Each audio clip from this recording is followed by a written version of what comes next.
Bismillahirrahmanirrahim. Assalamualaikum warahmatullahi wabarakatuh. Ini saran dan nasihat dari Leonardo da Vinci. Nah, katanya Leonardo da Vinci, telah lama aku perhatikan, ternyata orang-orang sukses itu jarang yang hanya duduk dan pasrah atas apa yang terjadi pada diri mereka. Mereka keluar dan mengalami banyak hal. Jadi ini dalil untuk jangan males. Banyak yang tanya ke saya, Pak, caranya biar tidak males itu gimana? Ya jangan males. Tidak ada caranya, pokoknya jangan males saja. Kalau kamu merasa saya ini males, ya sudah, bangkitlah. Paksa dirimu untuk bangkit, cuma itu. Dan biasakan untuk beraktivitas, cuma itu. Karena manusia itu hidup dengan apa yang dia biasakan. Kalau kamu biasa santai-santai, kongko-kongko, enak-enakan, ndak ngapa-ngapain, ya kamu akan terbiasa dengan itu. Maka satu-satunya jalan keluar dari zonamu, aktiflah. Jadi kuncinya itu.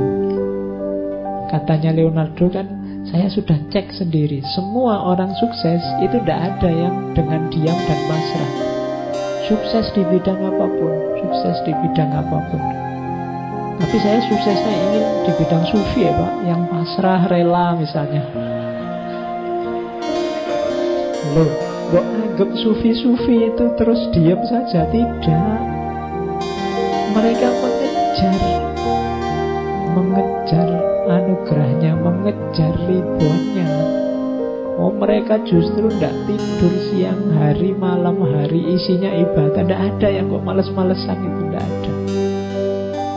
Jadi kamu cita-citamu apa saja, tidak akan sukses kalau kamu hanya duduk dan pasrah.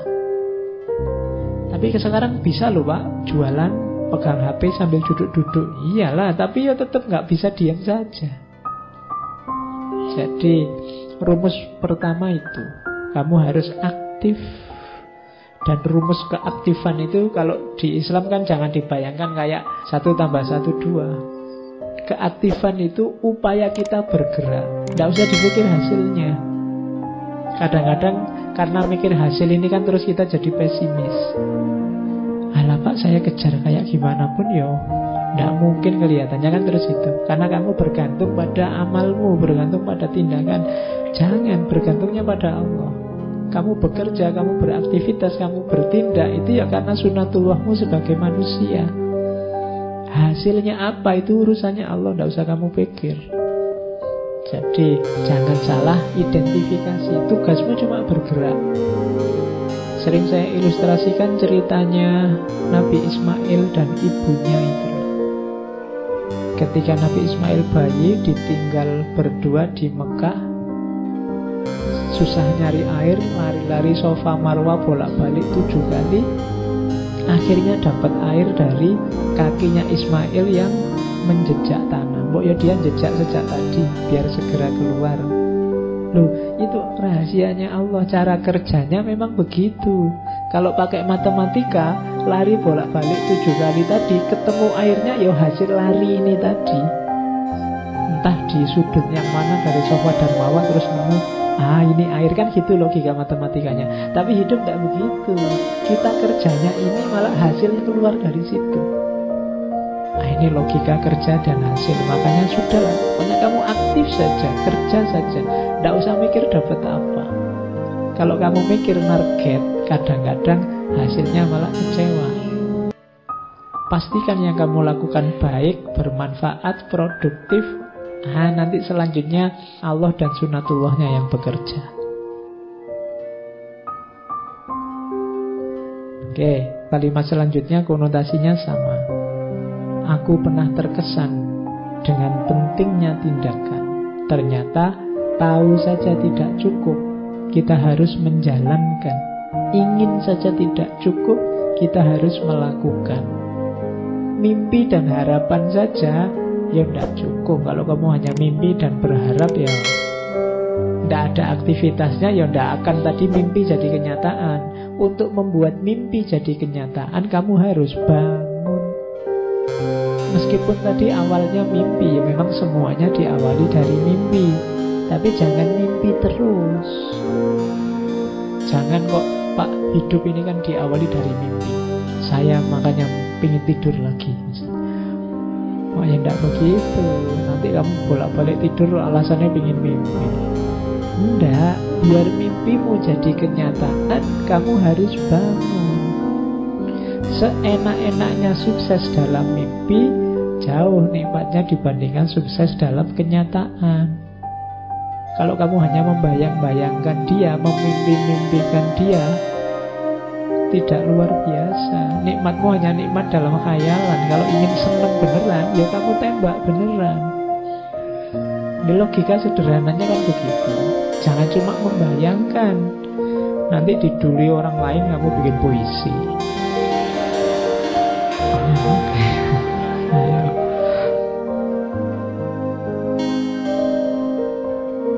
Ya, terus ini analogi dari Leonardo da Vinci. Besi berkarat karena tidak dipakai. Air yang diam akan kehilangan kejernihannya dan dalam suhu rendah dia akan beku. Demikian juga dengan ketidakaktifan akan melemahkan pikiran. Maka kita harus merentangkan diri kita sampai batas akhir kemungkinan. Kalau kurang dari itu berarti dosa, baik pada Tuhan maupun pada manusia. Itu maksudnya apa? Wujudkan potensimu, gunakan fasilitas, kekuatan, daya yang diberikan oleh Allah 100% semaksimal mungkin. Kalau tidak berarti dosa. Kenapa? Allah memberi, kita sia-siakan. Allah memberimu mata, memberimu akal, memberimu tenaga, kekuatan, telinga. Semuanya ini kan fasilitas dari Allah.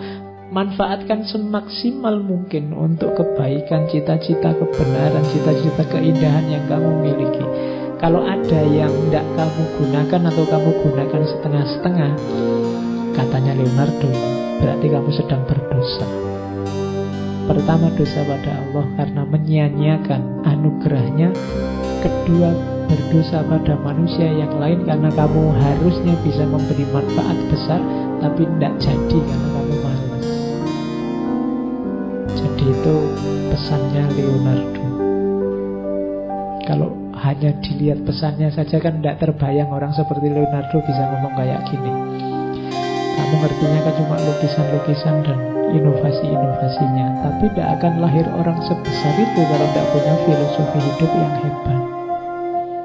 Dan ini diantara filosofi hidupnya. Jangan jadi kayak besi yang diam, karena sedahsyat apapun, sekuat apapun besi, kalau dia diam maka dia akan berkarat. Air juga begitu, kalau diam maka dia kehilangan kejernihannya, dan kalau suhu turun dia akan beku. Pikiranmu juga begitu, kalau tidak sering digoyang dia akan beku. Kalau dia beku tidak bisa dimanfaatkan.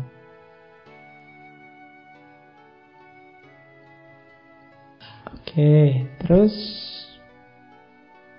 as you cannot do what you want what you can do.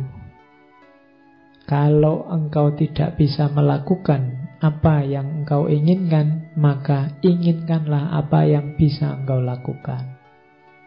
Jadi ya mimpilah, berharaplah, cuma yang terukur, yang bisa engkau lakukan. God sell us all things at the price of labor.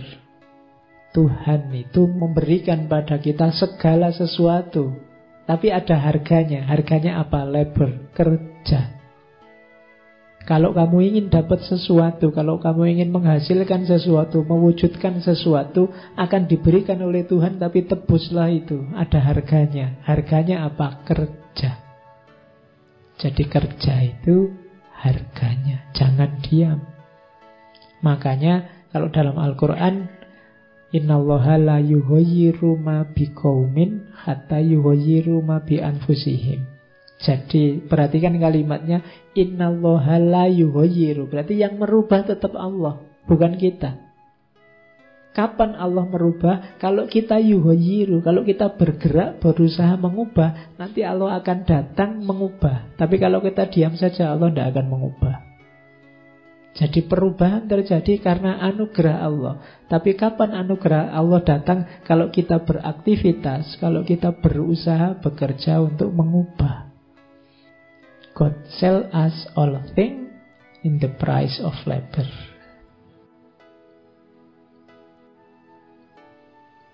Oke, terus nah, kalau ini agak spiritual.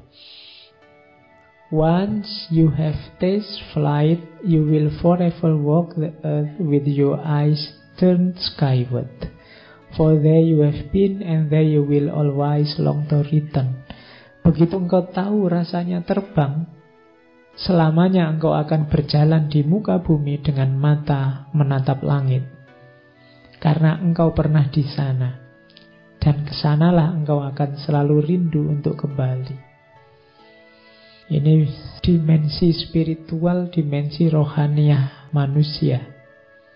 Jadi kalau kita pernah mulia, kalau jiwa kita ngerti indahnya dunia level tinggi, maka hidup kita akan berkiblat ke sana. Itu kalau pakai bahasa sufi, kalau kita bisa menemukan nikmatnya, asyiknya, dekat dengan yang tinggi-tinggi, maka dunia bawah tidak akan ada artinya.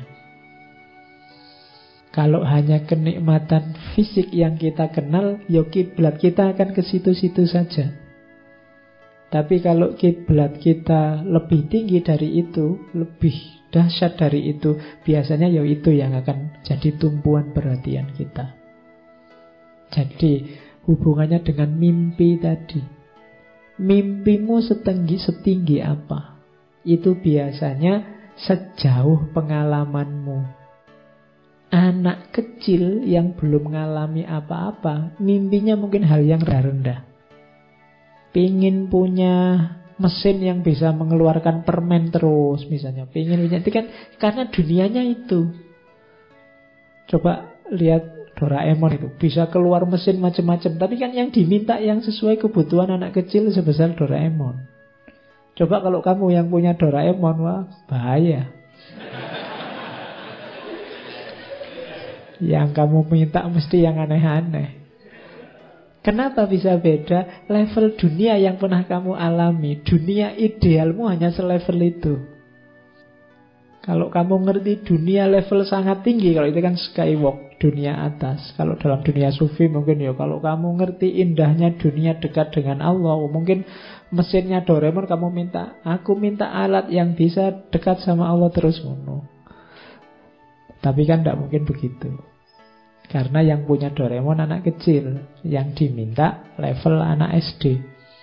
Meskipun harusnya Doraemon sudah punya cucu. Karena dia umurnya kan Nobita itu mulai zaman saya kecil, dia sudah kecil. Apalagi sekarang. Kayak jadi mimpinya orang biasanya sejauh pengalamannya dia. Kalau dia mengalami dunia level tinggi, maka itu yang akan dia kejar. Tapi kalau hanya dunia level rendah yang pernah dia alami, ya mimpinya tidak akan jauh-jauh dari itu. Itu kayak ceritanya Khalil Gibran tentang perdebatan antara pohon kelapa dan rumput. Jadi satu ketika rumput ini mengejek pohon kelapa, ngapain kamu tinggi-tinggi? Kalau ada angin besar kamu akan roboh, patah, jatuh. Mbok kayak aku ini, di bawah saja enak. Ada angin, ada gempa, ada aman, aku ndak roboh-roboh, aku cuma kecil terus lentur. Tapi katanya pohon kelapa, ndak, kamu di bawah ya, yang bisa kamu lihat hanya dunia kecil sekelilingmu saja. Meskipun resikonya ya juga kecil. Aku tinggi, resikoku besar, tapi aku bisa melihat dunia lebih luas dibandingkan dirimu. Ya memang beresiko, mungkin ada angin, ada gempa, ada apa, aku akan roboh, mati. Tapi aku sudah tahu dunia yang lebih luas dan lebih indah. Sementara engkau mungkin umurmu panjang, tapi ngertimu hanya itu-itu saja. Nah itu kamu cari di buku-bukunya Khalil Gibran ada.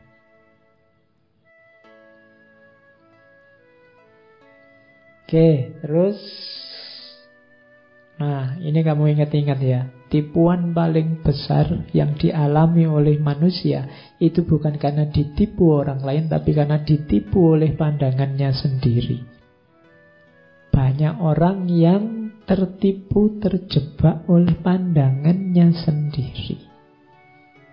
Biasanya kecenderungannya orang itu kalau merasa menemukan kebenaran, merasa cocok dengan satu pandangan, terus dia berhenti di situ. Tidak sadar bahwa pandangan kebenaran yang dia temukan itu ada konteksnya, ada ruangnya, ada waktunya. Mungkin tidak selamanya benar atau tidak di semua tempat benar. Tapi banyak orang yang menganggap pandangannya selalu benar kapanpun dan dimanapun. Akhirnya apa? Dia tertipu oleh pandangannya sendiri. Jadi ya, hidupnya akan susah karena pandangannya sendiri. Coba kamu cek ya dalam hidupmu, mungkin kebenaran-kebenaran, wawasan-wawasan, pemahaman-pemahaman yang kamu miliki, jangan-jangan itu yang membuat hidupmu susah. Jadi kamu tertipu oleh pandanganmu sendiri tentang kebenaran. Mungkin kamu menganggap A ini benar, tapi terus situasi berubah sehingga tidak relevan. Tapi kamu tetap mempertahankan A ini karena kamu anggap sekali benar tetap benar kapanpun dan dimanapun. Akhirnya hidupmu susah karena tidak nyambung dengan kenyataan. Jadi tipuan paling besar yang diderita manusia adalah dari pandangannya sendiri. Maka sering-sering istighfar. Kamu ternyata yang banyak menyusahkanmu itu tidak dari luar dirimu, tapi dirimu sendiri. Engkau sendiri yang menyusahkan dirimu sendiri. Maka hati-hatilah dengan pandanganmu, perspektifmu, pemahamanmu. Terus, pengalaman adalah penuntun terbaik dibandingkan kata orang. Secanggih apapun kata orang, dia akan kalah oleh pengalaman. Puluhan orang bilang warung di situ ndak enak. Begitu kamu ke sana, lah kok enak? Yang kamu percaya kan pengalamanmu dan bukan kata-kata banyak orang tadi. Ilustrasinya begitu. Jadi pengalaman adalah penuntun terbaik dibandingkan kata orang. Wisdom is the daughter of experience. Kebijaksanaan adalah anak dari pengalaman. Ndak usah tanya bapaknya siapa. Ya bapaknya ya dirimu yang punya akal pikiran dan pengalaman. Anaknya namanya kebijaksanaan. Oke, baik. Saya akhiri sekian kajian malam hari ini. Kurang lebihnya mohon maaf. Wallahul muwafiq. Wallahu a'lam bishawab. Wassalamualaikum warahmatullahi wabarakatuh.